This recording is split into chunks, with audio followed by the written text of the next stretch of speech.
So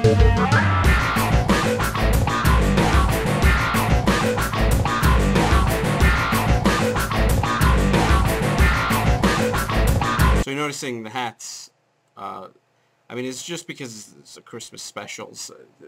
For the ordinary updates, there's probably no need for costumes. You know, it's Christmas. Merry Christmas.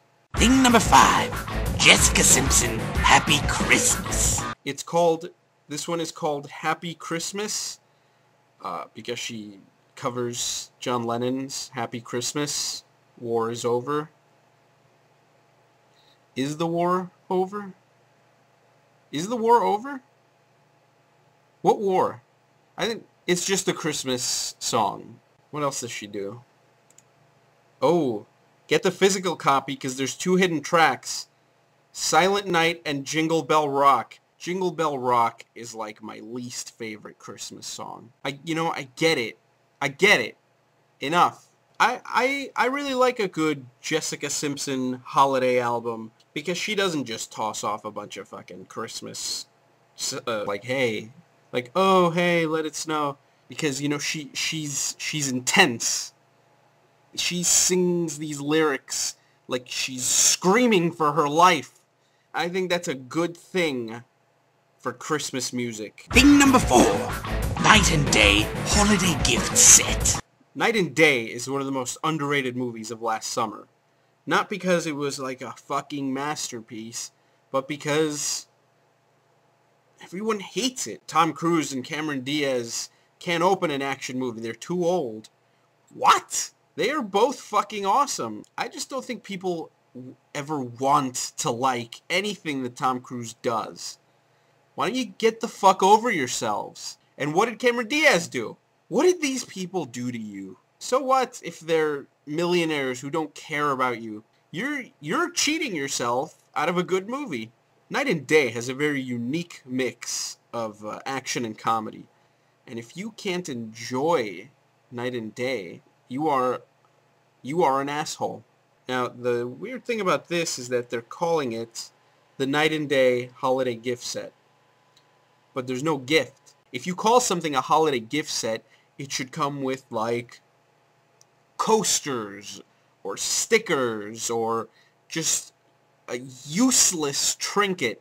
This just comes with a Blu-ray and a DVD. Just because something comes out during the holidays and it includes a superfluous second version of the movie on a soon-to-be-dead format does not make it a gift set. That's not a gift.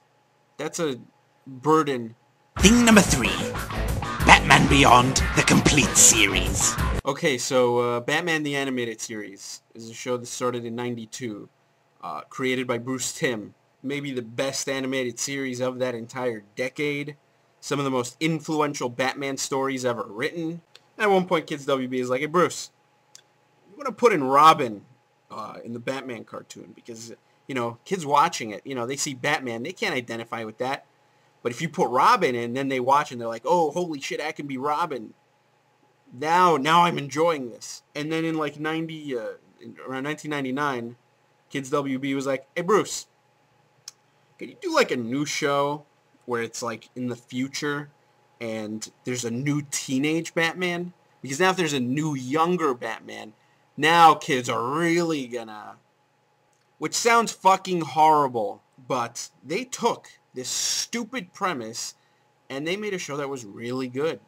And this complete series set has all 52 episodes, the collector's book, all the bonus features from the previous releases.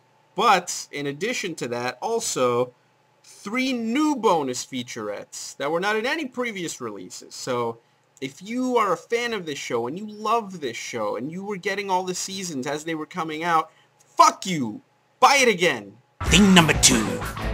Monopoly Revolution. Monopoly Revolution is basically just like regular Monopoly, except for 3 things. The first thing is, you know, the regular Monopoly just has the regular square board, which, you know, is, you know, considering Monopoly has been around for 75 years, have you noticed There's never enough room on the properties for all 4 houses. The new Monopoly Revolution replaces the square board with a circular board.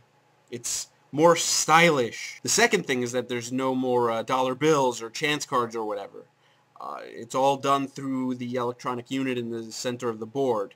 You have credit cards, you do all your transactions through there, and if you land on a chance space, you just push a button and it tells you. So you know it's updated for today's generation. And the third thing is that whenever anything happens in the game, the electronic unit will play like a sound effect or a clip from a popular song. So you'll do something, and then you'll hear like Rihanna. So yeah, I think this is a little bit more fun than regular Monopoly. This is maybe the biggest innovation in board games since Electronic Talking Battleship in 1989. You know, it's not quite as revolutionary as that, but it's still pretty good. Thing number 1. The 2010 Santa Dollar. You might be asking yourself, what's a Santa dollar? And that's a fair question. Santa dollars are real dollars, but instead of George Washington, they have Santa Claus on them. You get them at Publix for $2.50, and you can keep it or you can spend it, but it's only worth $1. The money you're paying goes to charity. It's a real dollar with Santa Claus on it. You understand? So if you don't live in Florida, Georgia, South Carolina, Tennessee, or Alabama, you can't go to a Publix. So you have to get it online. But that's not as fun. Imagine giving these as stocking stuffers to someone who doesn't even know they exist. What is this, a Santa dollar? Yeah, Merry Christmas. Okay, thanks for watching. Let's close things out with a little viewer mail. This one comes from Joyce, and she writes, Diego, my parents are getting a divorce. They're telling me I'm going to have to choose if I want to live with my dad or my mom. I don't want to have to make this decision. What should I do? Look, I don't answer these kinds of questions.